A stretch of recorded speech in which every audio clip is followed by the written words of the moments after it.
So the title of my talk is Optogenetics, Pluralism in Progress, and I just wanted to say something briefly about the origin of this paper. So in 2015, I was asked to comment on a really interesting paper by Sarah Robbins on optogenetics and false memories at the Southern Society for Philosophy of Psychology conference, and Sarah's paper later appeared in Synthèse in 2016. And her paper prompted my interest in optogenetics. Most of the previous philosophical work that I had done was focused on experiments in cognitive neurobiology, but I hadn't considered optogenetic techniques in particular. I had been working on other things, but cognitive neurobiology, I have a master's degree in cognitive neurobiology. I used to run experiments in the rodent hippocampus inducing long-term potentiation in area CA1. So I was familiar with some of the techniques, the intervention techniques and behavioral techniques that were used in that area. And this is the area in which optogenetics has made a big splash. And so in 2016, John Bickel and Carl Craver invited Sarah and I to participate in a symposium on optogenetics at the PSA.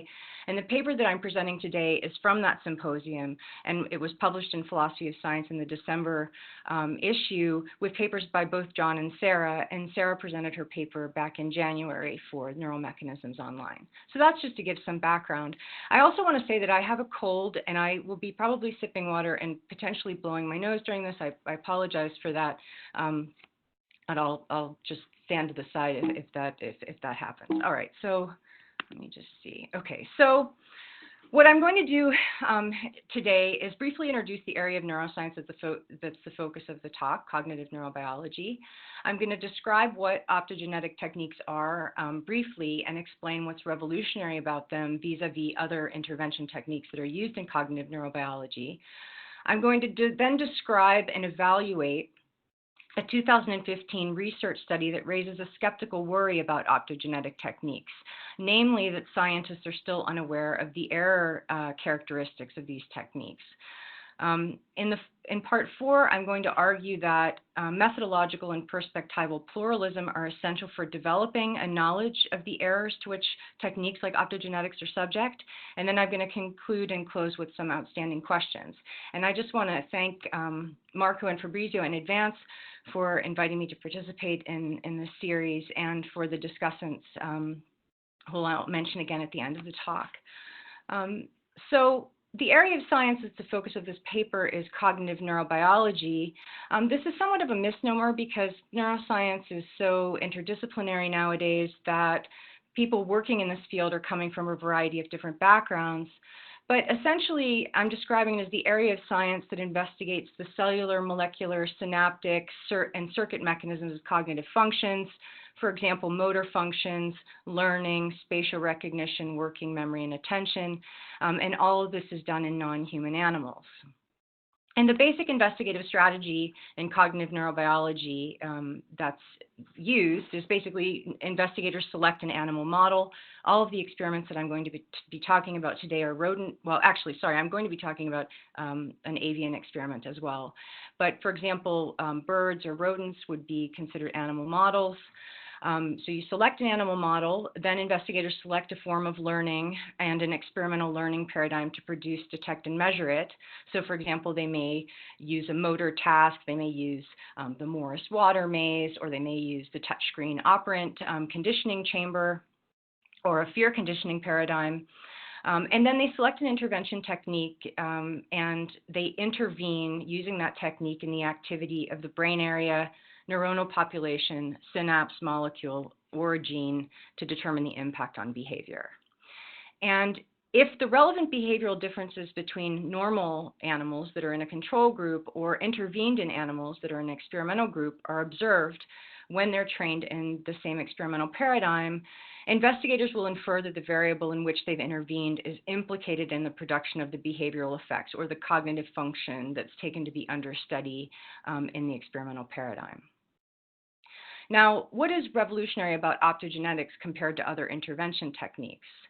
As a first pass, I want to say that ensuring the temporal and spatial precision of the intervention component. If we look at these experiments as having two sides, the brain of the organism and the organism's behavior, and this is sort of just a division to kind of do the conceptual work I want to do here. But as a first pass, in order to ensure the temporal and spatial precision of the intervention component of these experiments, I mean, it's a very difficult thing to do, and that's really an understatement. These experiments are very challenging, and I want to acknowledge that they're very challenging.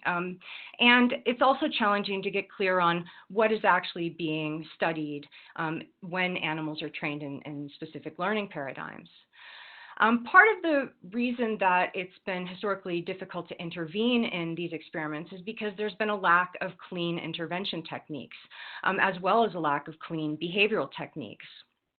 And compared to other intervention techniques, optogenetics is considered to be revolutionary, in part because of the spatial and temporal precision it affords with respect to intervening in the brain. Now, one question that I want to raise is, and this will become clear why later, is the brain a system that allows for clean interventions? So we can take that up later. Okay, so what techniques were available in cognitive neurobiology prior to the rise of optogenetic techniques? And I'll explain what optogenetic techniques are, but I first want to introduce you to the intervention tools that were used before optogenetics came on scene. So lesioning techniques were fairly common. Basically, when you lesion an animal's brain, it involves a chronic manipulation where you selectively take out a specific part by means of surgery in an animal that's anesthetized. You can do this before or after training that animal in an experimental learning paradigm. And prior to more advanced methods for knocking out the activity of a given brain area, it offered the best and only approach for intervening in the brain. But lesioning techniques have obvious disadvantages. They're temporally crude. The animals must be anesthetized, undergo surgery, then they have to go through a recovery period, and basically during this recovery period, it's possible that there are plastic changes that are occurring that could confound attempts to establish causal links between the brain and behavior. And the techniques are also spatially crude. It's difficult to ensure that the intended brain area has been removed completely or to tell whether or not the surrounding tissue has been damaged. And this has to be determined by postmortem histological analysis. And Bechtel and Stuffelbeam have discussed these lesioning techniques, and so have others in various places, but I cite them here. Another technique for intervention are gene knockouts. I'm not going to be talking about these kinds of experiments in any detail because the experiments that I'm looking at don't use them, but I mention them in my paper. A gene knockout involves the replacement or disruption of an existing gene, thereby inactivating that gene. And it has obvious advantages over lesioning because it's spatially precise. Only the relevant genes are altered, and as long as the mice appear healthy, they appear to develop normally. But gene knockouts have certain disadvantages. The mice can't be treated as normal mice simply lacking a gene. The absence of the gene across an animal's developmental trajectory may affect its overall phenotype, including its morphological, biochemical, physiological, and behavioral properties. And some of these changes may go undetected without extensive phenotyping. Finally, an investigator could use a drug infusion. Drug infusions are usually undertaken via a cannula. You have to perform a surgery on the organism in order to be able to insert a cannula. It's a thin tube that's directly inserted into the brain, and compared to intraperitoneal or IP or intravenous drug injections, the cannula can actually be directed so that the investigator can target a specific area of the brain, and it thus affords the greatest spatial and temporal control for drug delivery. Drugs can be infused at a precise location and at the exact moment during a cognitive task when the investigator wishes to alter the activity in that brain area. And they can either use a drug to inhibit or excite neuronal activity. But this method has certain disadvantages. It's spatially and temporally crude. If too little drug is used, it may not diffuse to the desired area sufficiently and have the desired effect. If too much is used, there may be some confounding variables with that. Determining the right concentration and rate of delivery often involves trial and error, and an investigator can only verify during postmortem examination whether the cannula was in the right location during the experiment. Okay, so enter optogenetics in 2005. It was first introduced by Carl Dizeroth and Ed Boyden in a Nature Neuroscience paper. Since that time, well over 2,500 studies have been published using the technique. In fact, it's really become a benchmark for publication in cognitive neurobiology. If you don't include an optogenetic experiment, it's much more difficult to have your paper published. And it was selected as the method of the year by Nature Methods in 2010. Okay, so how do optogenetic techniques work? I'm just going to put this in fairly simple terms. So scientists extract a gene from algae that codes for light-sensitive ion channels. And that gene is inserted into specific neurons in a rodent brain via a DNA virus vector. Or alternatively, a scientist might genetically engineer an animal that expresses the opsin DNA in neurons in the region of interest to them. Either approach will program these neurons to synthesize light-sensitive opsins that embed in the neuronal membranes as ion channels. And then what an investigator can do is take these animals, run them through experimental paradigms, and deliver an acute optical stimulation via a chronic implant. As you see on the left, there's a chronic implant, and the investigator can directly stimulate these neurons at the desired moment. And these light-sensitive channels will then open in response to this stimulation, which results in changes in ionic concentration or ionic flow across the membrane that cause these neurons to either become activated or to inactivate. So why is optogenetics revolutionary?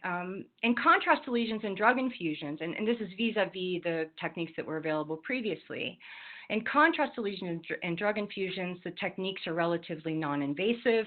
They require only a cannula insertion to allow for delivery of the DNA virus vector or the optical stimulation. The manipulation is acute. The effects are reversible insofar as neural activity in the brain is understood to return to normal after the optical stimulation is shut off. The technique is temporally and spatially precise. An investigator can turn a restricted population of neurons on or off with millisecond precision while an awake behaving animal engages in a cognitive task in an experimental paradigm. Thus, not only does the invention purportedly directly hit its intended target, but if there are observable changes in the behaviors of interest, they can be immediately observed.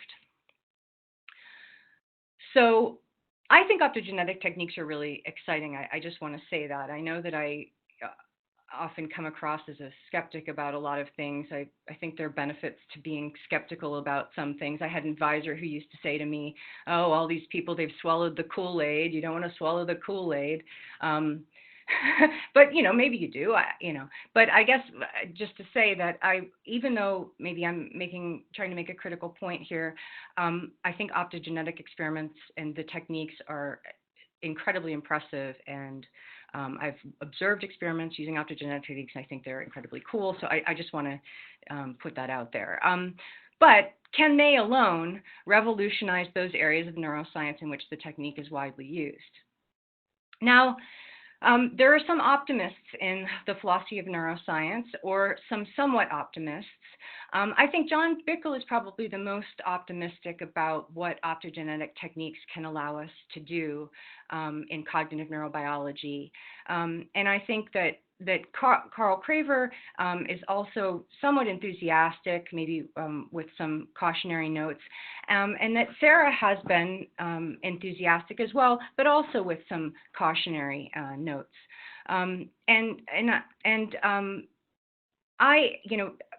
Basically, I think in this paper in particular, it's John's kind of enthusiasm that I'm responding to. for the most part. So why do I think that there are reasons for skepticism about optogenetic techniques? Well, one of the reasons is Bickel described cognitive neurobiology over 12 years ago in a paper where he described the reduction in practice technique of this area. He basically said, look, investigators in this area intervene cellular and molecularly, and they track behaviorally, and you don't really need to think about what's going on intermediary between the cellular intervention, the molecular cellular intervention, and the behavioral response. And so with few exceptions, researchers in this area, and I take John to have actually captured something true about how investigators in this research area function. With few exceptions, researchers in this area have historically focused on testing causal hypotheses about the role of a single brain area, neural circuit, synapse, cell, or molecule in a single set of changes in behavior. In other words, rarely in these research studies do scientists investigate changes upstream or downstream of the area that they're intervening in, and yet they still link the neural activity in which they've intervened to the behavior on the basis of the data that they've arrived at using the interventions that they have available. And so this is just to give kind of a visual. I mean, I used to work in area CA1 of the hippocampus. That area of the brain was within a hippocampus that was connected to the circuitry in the hippocampus, connected to circuitry outside of the hippocampus in the whole brain. And if we think about a whole intact organism, there are going to be events subsequent to the intervention, potentially upstream and downstream of that intervention. And so for my purposes, it's important to note that despite optogenetics being a technological advance, this method of or this perspective of looking only at a single circuit and a single behavior has somewhat continued. And Thomas Sudoff at Stanford basically supports this idea in claiming that more caution about conclusions drawn from circuit manipulations, be they acute or chronic, seems advisable because most current studies focus on only one circuit and one behavior.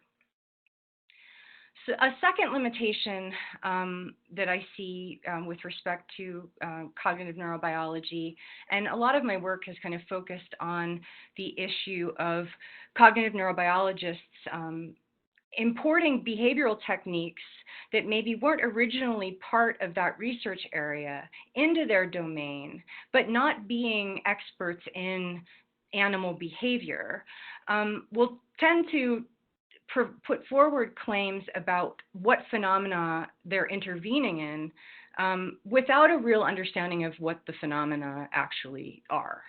And so it's uncommon for investigators in these areas of neuroscience to closely analyze or describe changes in behaviors over and above those changes they are trying to produce. And there is rarely a careful dissection of behavior into its component parts and subroutines. This is a criticism coming from Krakauer. If you look on the right here, Krakauer and colleagues put forward, or they published this article in 2017, Neuroscience Needs Behavior Correcting a Reductionist Bias. The Atlantic followed up on it and basically took the byline that, or the line, how brain scientists forgot that brains have owners. They're targeting the neuroscientists that Krakauer and colleagues were talking about or referring to. And these kinds of limitations, not in looking at the behavior very closely, not looking at the component cognitive processes that are operative in the behavioral effects that are under study, is a worry that we should have when we're trying to intervene, no matter how great the techniques that we're using at first blush are. Okay, so one response to these kinds of criticisms is simply to say, look, a single research study, all I can do is focus on a restricted set of causal hypotheses. Sometimes that means that I have to constrain my inquiry to a single brain area or a single set of behaviors. And sure, you can say that, but then it might suggest that the claims that are made on the basis of the kinds of experiments that you're running are more modest, potentially. But the claims that are emanating from neuroscience following the rise of optogenetic techniques have been anything but modest. For example, in 2015, Thomas Insel claimed that optogenetics brings neuroscience closer to causality. Because optogenetics allows us to turn on and turn off function with cell-specific millisecond precision, we can begin to identify the activity that is both necessary and sufficient to link neural function to behavior. And Michael Hauser in 2015 claimed that it has completely changed how we do experiments in cellular and systems neuroscience. It has provided us with powerful tools for making causal links between elements of neural circuits and behavior, and that we can prove both necessity by inactivating neuronal populations and sufficiency by activating the same neurons. Really, if anything, optogenetics, I think, has increased confidence among reductionist philosophers of science, and reductionists in neuroscience, that criticisms of reductionist methodologies are misguided. So are these criticisms misguided? George A. Buzzacki at NYU made the following claim in an interview about optogenetics 10 years on after the technique had been introduced. And he says, novel techniques always undergo an evolution. The initial hyper-enthusiastic phase is often mixed with outrageous claims about the novel method's power and specificity. In the maturational stage, the claimed superspecificity and supersensitivity issues are reduced and replaced by more sober understanding of the objective and reliable values of the method. In the third phase, the innovation is adopted by a large community and combined with other methods. This is typically the stage when major breakthroughs are expected. Optogenetics is currently quickly transitioning between the first and the third stages, but the hard work needed for the maturation stage needs to be invested. So the question is, what is the kind of hard work that Buzzacki has in mind? And not just the kind of hard work that's required specifically with optogenetic techniques, but with any novel technique that comes on scene. So I want to turn now to an evaluation of a case study that I think provides a partial answer to this question, specifically with respect to optogenetics, but maybe more broadly with respect to other kinds of intervention techniques in neuroscience. This is where I think the critics get things right.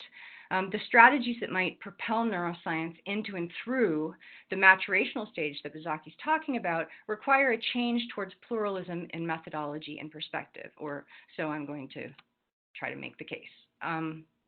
Okay, so the case study that I'm considering is optogenetics and off-target effects. So to provide some background for this paper that came out in Nature in 2015, so Ben Solvetzky's group at Harvard, in a paper with Timothy Otchy as the primary author, nicely exemplifies the kind of multi-strong strategy that I have in mind, and highlights in particular the drawbacks of overconfidence and the reliability of any single intervention technique, especially when the error characteristics of that technique are not known. Explaining this study requires a brief summary of previous work published that same year from Ovechky's group, and the first author on this paper is Rita Kawai. Okay, so Ovechky and colleagues originally wanted to determine the role of the primary motor forelimb cortex in rats in motor learning. So he and his team trained rats in a motor skill learning task. And this motor skill learning task you see at the top of the screen. So rats were water deprived. So rat subjects were water deprived, and they were required to press a lever that they were presented with twice in close succession. They had to press it twice with a 700 millisecond delay in between presses. And this is a very hard motor movement for the rodents to learn, because they tend to want to press, keep pressing instead of holding off during a 700 millisecond delay. So in order to train these rodents to only press after the 700 millisecond delay, they trained them, and if it was the case that the rodents pressed again, they were given a sort of timeout. They were not allowed to initiate lever press until they couldn't initiate a new trial without a 1.2 second delay, right? So they were given a timeout if they double pressed. And across a number of trials, quite a large number of trials, each lasting approximately 1 hour, the rats learned the motor sequence, and this was determined by high-speed tracking and webcam recording of the vertical and horizontal paw kinematics. Okay, so, and this is just to give you a picture of some of the behavior data. So on the left, you see a rodent in the paradigm, and on the right, what you see are the paw kinematics, both the horizontal kinematics and the vertical kinematics. And at B, in figure B, you see how the kinematics look early in learning, when the rodent is first learning the task, or first being trained in the task. But then by day 40, late in learning, you see that the paw kinematics have greatly improved, and you can kind of see the delay in between the presses. So Kawai and colleagues decided to run a second set of experiments because, of course, they were interested in the role of the primary motor forelimb cortex in this task, or in motor learning more generally. And so they took 2 groups of rats, and in one group they lesioned the primary motor forelimb cortex in the hemisphere that was contralateral to the rodent's dominant paw. And they did this prior to training in the learning paradigm in 11 rodent subjects. And then in the second group, also consisting of 11 subjects, they lesioned the same region after training rodents in the paradigm.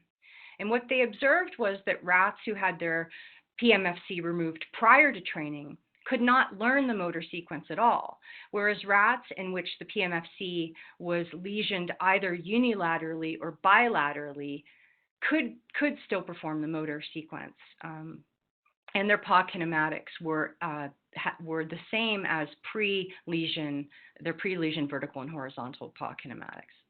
So their interpretation of the data was that the PMFC is causally implicated in learning, right, in the motor learning of the task, rather than executing the motor sequence, since rats with lesioned PMFCs could still perform the motor task. So they wanted to do a follow-up research study, and this is this article that came out in 2015 in Nature titled Acute Off-Target Effects of Neural Circuit Manipulations. So they wanted to determine whether or not the findings that they observed were robust across different techniques for intervening in PMFC activity after training rodents in this motor sequence paradigm. So they conducted a comparative study. They trained 3 separate groups of rats in the motor sequence paradigm and conducted 3 different kinds of intervention experiments. So in the first set of experiments on the left that I'm describing, they trained 5 animals in the task. They then inactivated the PMFC after learning. After learning was established, after the paw kinematics had reached asymptote, where they wouldn't get any better. They were as good as they had needed to be. So they inactivated the PMFC after learning was established by injecting 100 nanoliters of the GABA antagonist muscimol into the hemisphere contralateral to the dominant paw. And this was an inhibitory measure to shut down neurons in the primary motor forelimb cortex, the PMFC. They found that severe deficits in skill execution and marked drops in performance and disrupted paw kinematics, which I'll show you in a moment, followed this intervention. In a second set of experiments, they lesioned the motor cortex in 5 rodents, similar to what they had done in the previous set of experiments, or the previous study. And they lesioned the PMFC, and they tested these rats 5 to 10 days after lesioning in order to allow them time to heal. And within 5 to 10 days after lesioning, task performance was found to be comparable to pre-lesion performance without retraining. And this was, of course, consistent with their previous findings. In the third experiment, they optogenetically activated the motor cortex using the optogenetic activator Crimson. They first trained animals in the task, then they stimulated optogenetically the primary forelimb motor cortex that was contralateral to the dominant paw, again after animals had reached asymptotic performance on the task.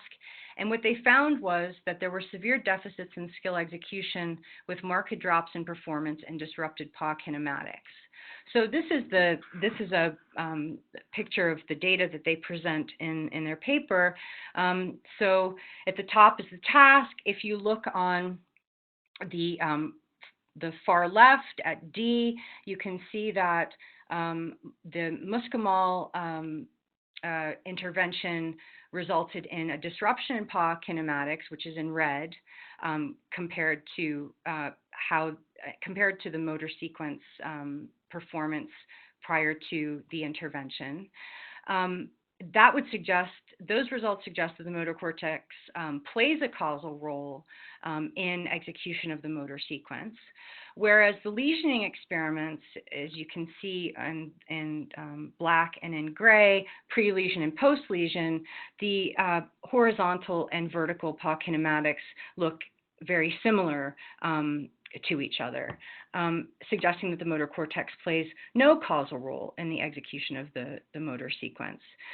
And with respect to the optogenetic experiments, what they found was that, again, there was a disruption in paw kinematics, both horizontal and vertical, following optogenetic stimulation, suggesting that the motor cortex plays a causal role in execution of the motor sequence.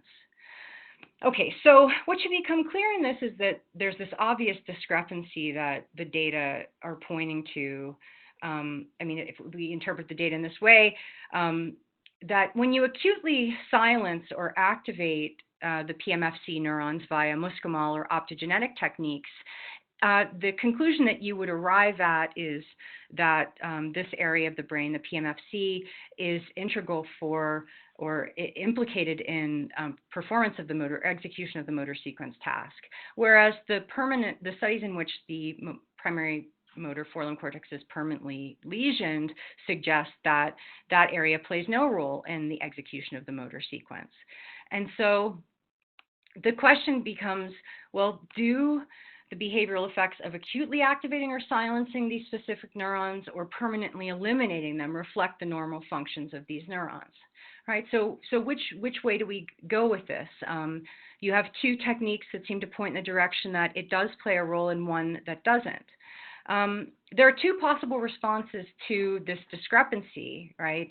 You could reject the data from the lesioning experiments because optogenetic techniques in particular offer superior spatial and temporal control, and the observed disruptions in behavior were robust across two different intervention techniques, both drug infusion and optogenetic manipulation.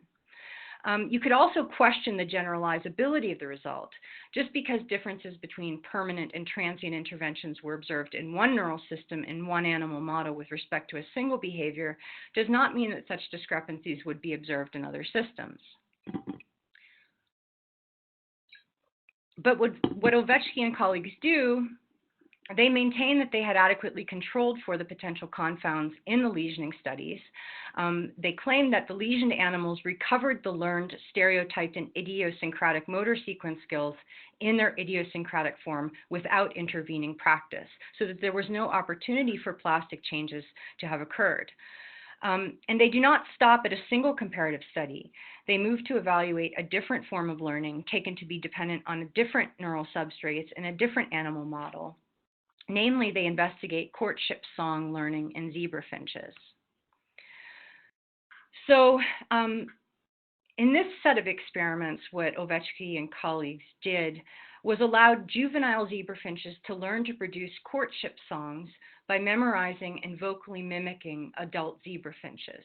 And that's how they normally learn how to produce those courtship songs. Then they disrupted excitatory projections to the hyperstriatum ventral pars caudalis, which is considered to be an essential component of the song control circuit. And they wanted to determine the impact on learned vocalizations using two separate methods.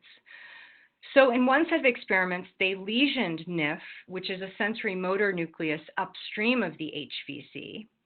And in another experiment, they injected Muscimol into NIF to transiently inhibit excitatory activity.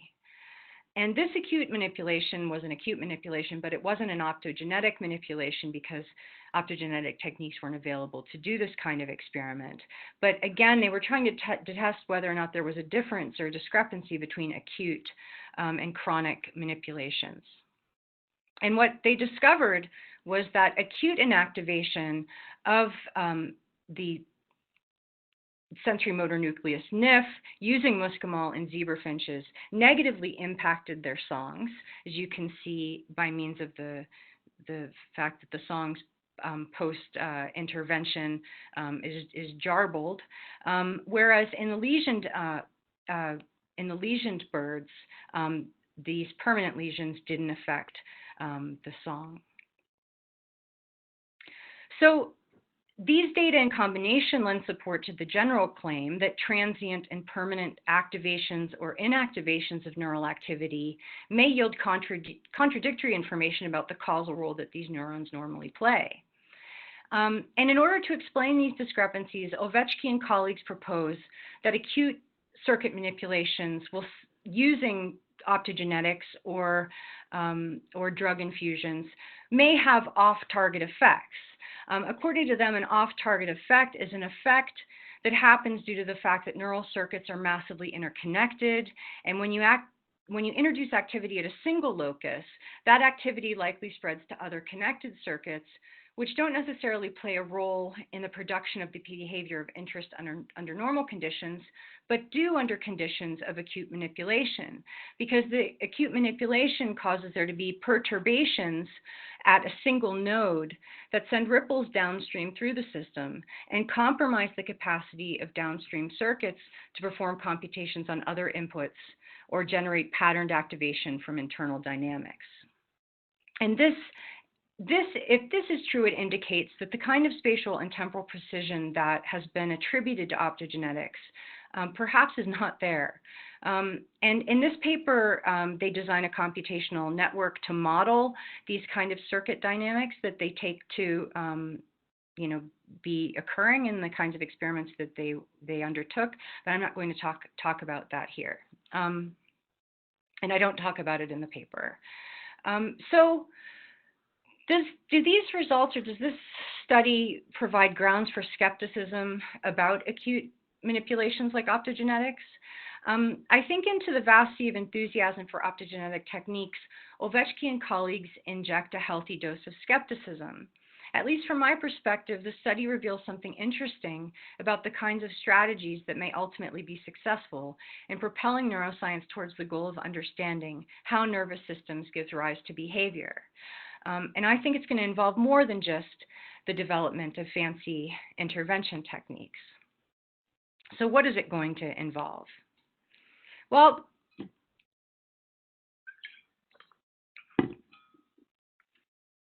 why, I guess, just to start this off, why run an experiment in the first place? Ultimately, an experiment is supposed to leave an investigator epistemically better off than she would have been had she never run that experiment in the first place. And improving one's epistemic situation by means of an experiment requires that the experiment be reliable or capable of producing data requisite to adjudicate among competing hypotheses about a phenomenon of interest. One valuable way to understand reliability is in terms of severity. A severe test of a hypothesis, and I'm here, this notion of severity was introduced by Popper in 1962 and 1979, and Deborah Mayo has developed it. According to Deborah Mayo, a severe test of a hypothesis is a test that very likely would not yield a passing result for a hypothesis if that hypothesis were indeed false. Empirical tests may be regarded as situated on a severity continuum, according to Mayo, from 0 to maximal severity. Or that's one way to understand her claims. And increasing the severity of a test, according to Mayo, requires the use of error-correcting or error-reducing strategies. Now, the challenges, there are certain challenges in the experiments like those that I described and in experiments more generally. In order to implement error-correcting and error-reduction strategies in order to increase the severity of an experiment, it requires that an investigator have an awareness of the kinds of errors to which that experiment may be subject. But this prompts at least two questions.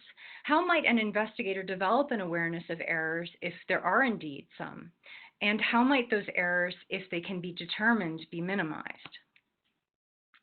I think that Otchy and colleagues' study nicely illustrates that developing such an awareness of the errors to which an experimental technique may be subject, you can't do that within the confines of a single experiment, especially when one wants to establish a causal claim about a causally complex system. The strategy that they use to get a handle on the errors of the techniques that they're looking at and lay the groundwork for minimizing them is what I dub a two-pronged pluralistic strategy, insofar as it's methodologically pluralistic and theoretically or conceptually pluralistic. Let's consider each of these types of pluralism in turn.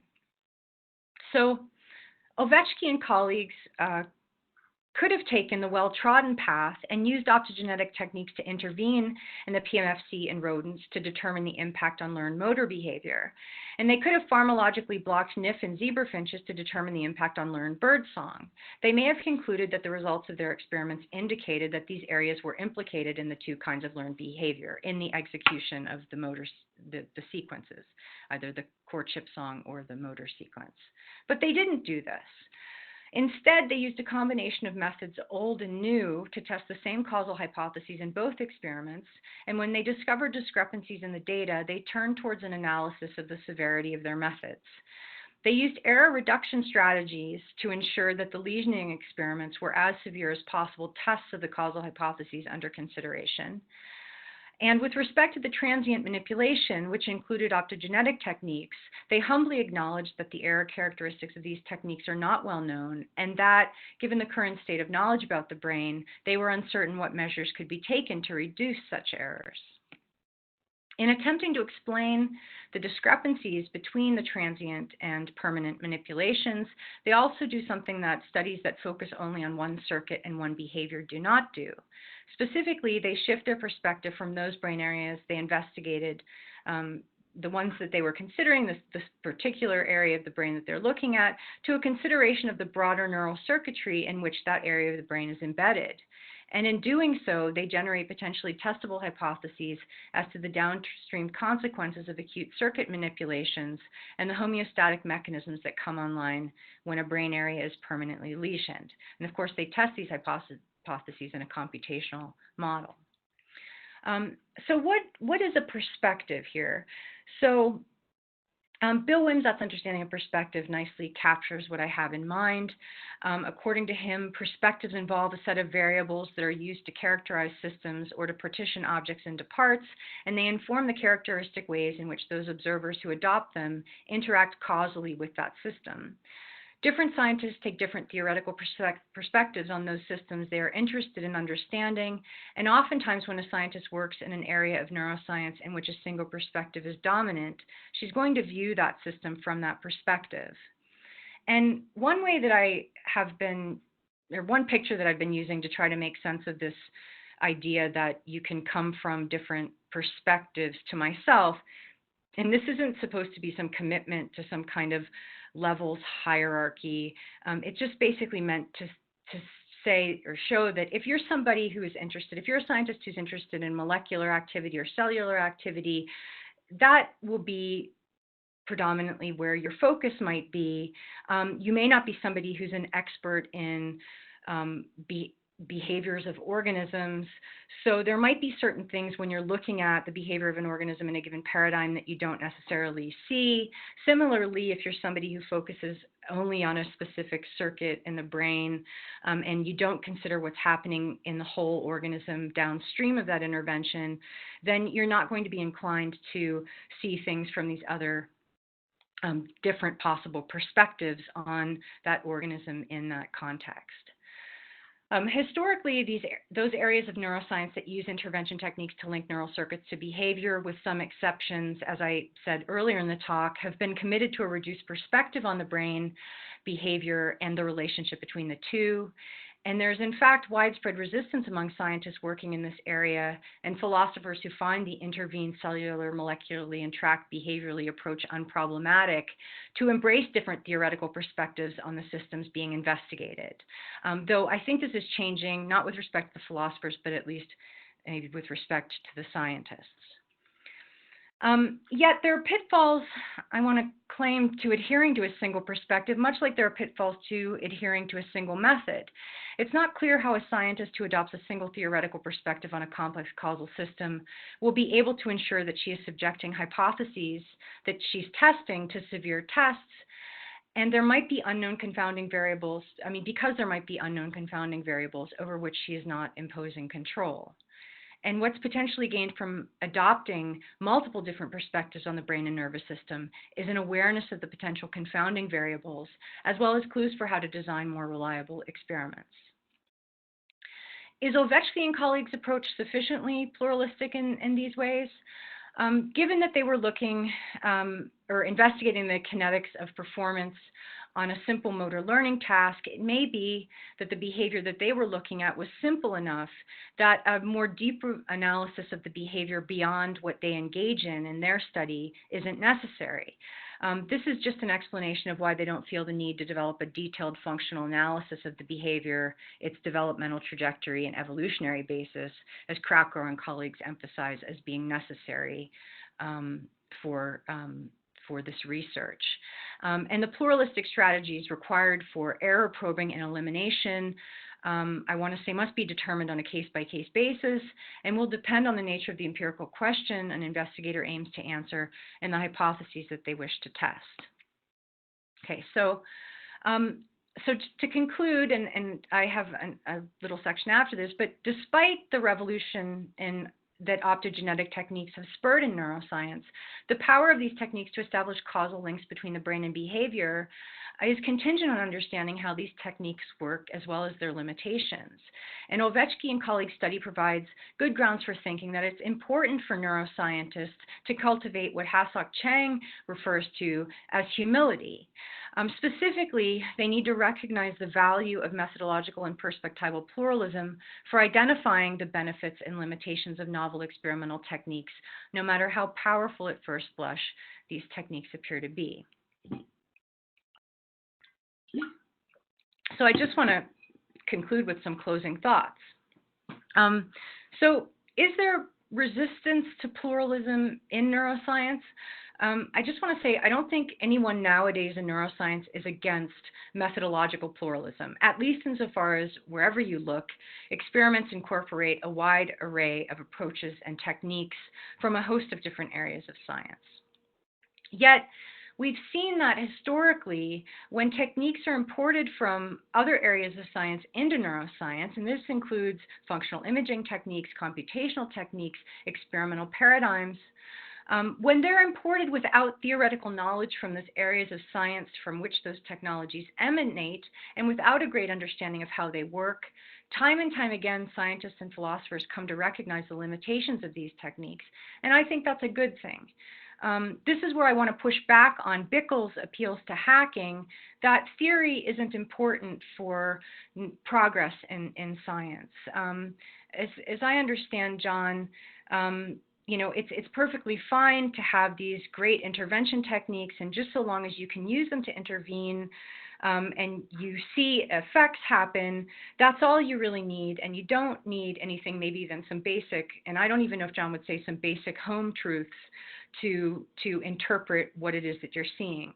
But I don't think that I don't know that, yeah, I don't agree with that, and I don't think that I would want to take hacking that far, given hacking's other work. Now, second point, a less common form of methodological pluralism in neuroscience is this error probing or robustness analysis that we find in Otchy and colleagues' study. Perhaps there isn't resistance to this kind of pluralism as much as the fact that neuroscience is still a fledgling. It still lacks intervention and visualization tools, and doing neuroscientific research is incredibly difficult. I mean, you're lucky if you can get a small body of results. So, I'm optimistic that this emphasis on robustness is changing towards worrying about these kinds of issues, and I think philosophers have an important role to play in the discussion. Why might there be resistance to perspectival pluralism in neuroscience?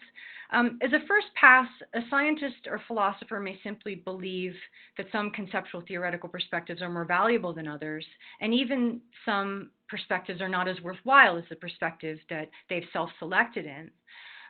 But given that scientists do self-select into the domain of science that they think is most likely to have the resources available to answer the empirical questions that they're interested in, it makes good sense that they don't want to embrace other theoretical perspectives.